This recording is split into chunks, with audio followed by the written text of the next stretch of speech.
Good evening बच्चों, आज हम लोग करेंगे क्वेश्चन 4.18 जिसमें क्वेश्चन में कहा गया है कि magnetic field that varies in magnitude from point to point but has a constant direction east to west. जैसे मान लें ये हमारे पास नॉर्थ, साउथ, ईस्ट और वेस्ट है।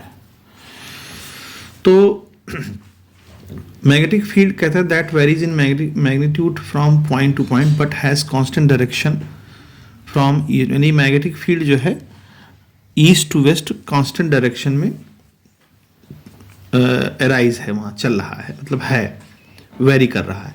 इस सेटअप इन चैम्बर, कहीं किसी चैम्बर में कहता है charge particle enter the chamber. अब वो चार्ज पार्टिकल कोई है जो कि चैम्बर में इंटर कर रहा है, ठीक है।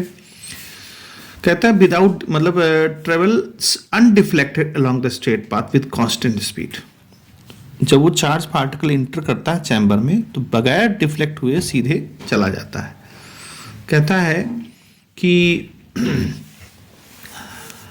What can you say about the initial velocity of the particle. Initial velocity of the particle के बारे में कहता है क्या आप बता सकते हैं, क्या कह सकते हैं। तो देखिए, ध्यान समझें, फार्मूला हमारे पास होता है force is equal to Q V B, ठीक है।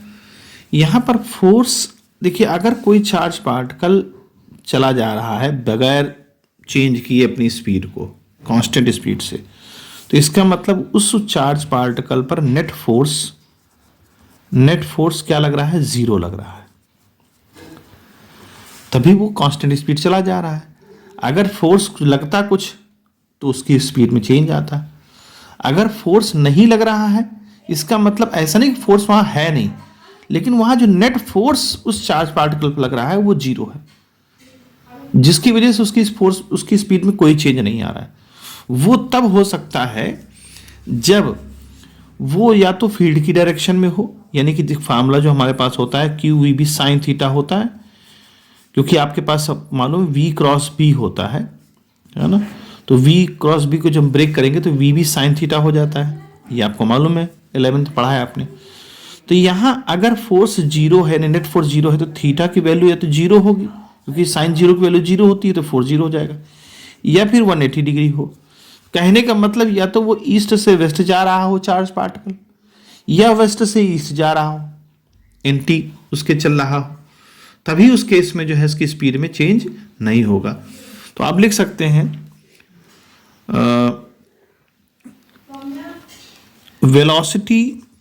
velocity of charge particle is either in the direction of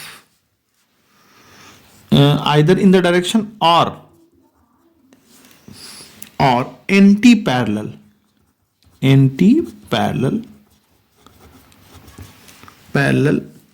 to the magnetic field. एक ही लाइन में उसको हमने खत्म कर दिया। क्लियर हो गई बात। तो तभी उस पर जो है फोर्स नेट जीरो लगेगा और उस पर कोई भी वेलोसिटी में चेंज नहीं आएगा, ठीक है। अब दूसरे पार्ट की बात कर लेते हैं। ये तो पार्ट हो गया था ए, अब पार्ट बी की बात करते हैं। पार्ट बी में कहता है कि एक charge particle inter in environment of a strong and non uniform, यानी कि कहीं पर एक स्ट्रॉन्ग और नॉन यूनिफॉर्म फील्ड है, ठीक है, और वहां पर एक चार्ज पार्टिकल इंटर करता है। तो जब भी चार्ज पार्टिकल इंटर करेगा, अगर नॉन यूनिफॉर्म और स्ट्रॉन्ग फील्ड है तो उसका जो है ट्रेजेक्ट्री बड़ा अजीब सा आएगा, है ना, कभी कुछ कहीं कुछ चल रहा होगा। तो उसी के लिए वो पूछ रहा है कि जब ये इंटर करेगा और जब ये बाहर निकलेगा तो इसका ट्रेजेक्ट्री तो बड़ा अजीब सा होगा। जो उसने बोला है कि ट्रेजेक्ट्री बड़ा अनकॉमन सा होगा। लेकिन कहता है क्या इनिशियल स्पीड और फाइनल स्पीड, जब ये बाहर जाएगा फाइनल स्पीड और जो ये एंटर कर रहा होगा, तो क्या उसको स्पीड में कोई चेंज होगा। तो देखिए, ध्यान समझें, फोर्स जो होता है वो होता है क्यू वी क्रॉस बी, ठीक है। यानी कि फोर्स की जो वैल्यू है वो v क्रॉस बी का मतलब हुआ कि अगर v और b परपेंडिकुलर है एक दूसरे के, तो जो फोर्स लगेगा वो इन दोनों के परपेंडिकुलर होगा। आप ऐसे समझें, इस तरह से, ऐसे, यानी अगर ये फील्ड है, फील्ड की डायरेक्शन है और ये वेलोसिटी की डायरेक्शन है, तो फोर्स उसके परपेंडिकुलर लगेगा हमेशा। तो जब परपेंडिकुलर लगता है कहीं भी, जैसे आप ये समझें कि जैसे इस तरह का है ना, ये फोर्स मान लीजिए, ये वेलोसिटी मान लीजिए, ये फील्ड मान लीजिए, तीनों एक दूसरे के परपेंडिकुलर हैं। तो देखिए जब भी कभी, जैसे मान लें, एक एग्जांपल ले लें कि ये कोई एक बॉल है और बॉल को मूव किया जा रहा है कांस्टेंट स्पीड से या किसी स्पीड से चल रही है, और उसका जो वेट होगा वो नीचे की तरफ काम करेगा ग्रेविटी की वजह से। तो ग्रेविटी भी एक फोर्स लगा रही है उस पर। तो क्या ग्रेविटी की वजह से इस पर कोई चेंज आएगा? नहीं चेंज आएगा, क्योंकि ये बॉक्स जो है इस डायरेक्शन, सॉरी बॉक्स कह रहा हूँ, ये बॉल इस डायरेक्शन में मूव कर रही है। तो इसकी जो वेलोसिटी है वो mg से कोई भी फर्क नहीं डालेगी। हाँ, इस डायरेक्शन में अगर फोर्स लग रहा हो या इस डायरेक्शन में कोई चीज़ चेंज हो रही हो तो बात अलग है। तो जब भी 90 डिग्री पे अगर हम फोर्स लग रहा होगा वेलोसिटी के डायरेक्शन में, तो वेलोसिटी के मैग्नीट्यूड में कोई भी चेंज नहीं आएगा। लिहाजा इनिशियल स्पीड और फाइनल स्पीड दोनों सेम रहेगी। हाँ, डायरेक्शन में चेंज हो सकता है। तो यहाँ पर लिखेंगे कि magnetic field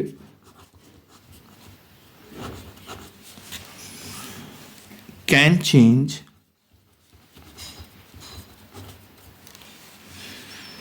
the direction of velocity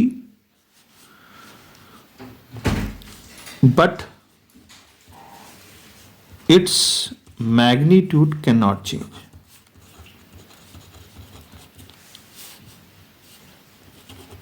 उसका मैग्नीट्यूड चेंज नहीं कर पाएगा, क्योंकि मैग्नीट्यूड इसलिए नहीं चेंज करेगा क्योंकि उसकी वेलोसिटी की जो डायरेक्शन है वो फोर्स की डायरेक्शन से 90 डिग्री के एंगल पर है। तो जब कोई चीज़ 90 डिग्री के एंगल पर होती है तो उसमें हम कोई भी चेंज नहीं कर पाएंगे, इसलिए वो फोर्स जो है इसकी स्पीड को चेंज नहीं कर पाता है। अब बात करते हैं थर्ड क्वेश्चन की।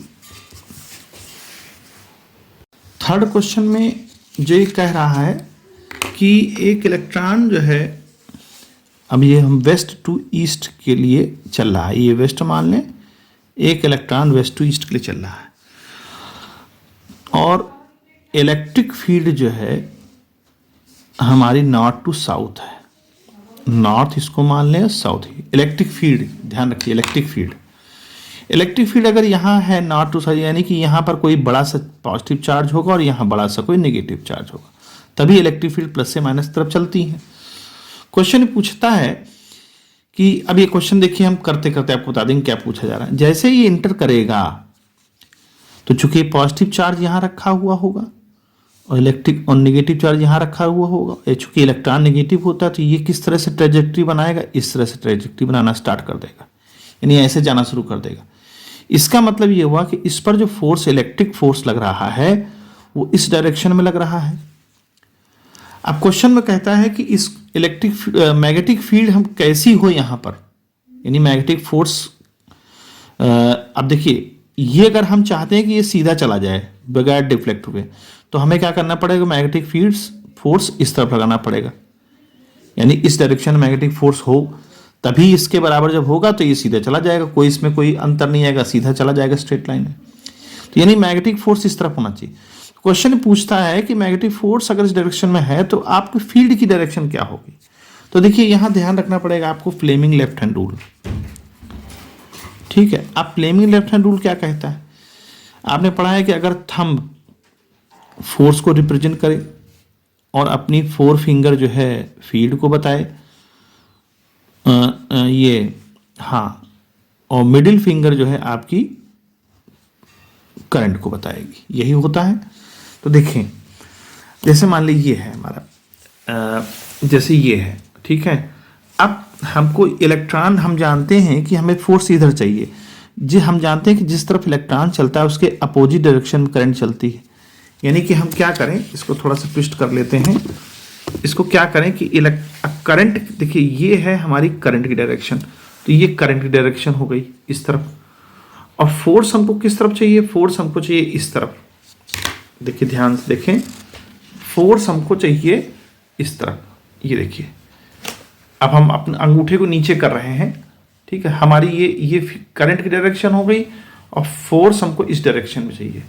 थोड़ा सा मैं दिखा नहीं पा रहा हूँ यहाँ पर आपको, लेकिन अगर आप देखेंगे अपने लेफ्ट हैंड को यूज़ करें तो अपनी जो मिडिल फिंगर है वो इस तरफ ले जाएं और थंब को इस डायरेक्शन में ले जाएं साउथ में, तो जो आपकी ये जो फोर फिंगर है वो डाउनवर्ड रिप्रेजेंट कर जाएगी, ठीक है, यानी जो फोर फिंगर है वो नीचे की तरफ दिखाएगी।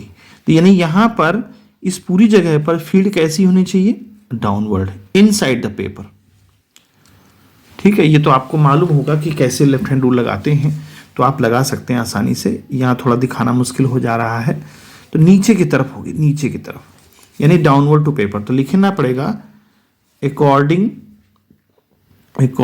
To Fleming left hand rule field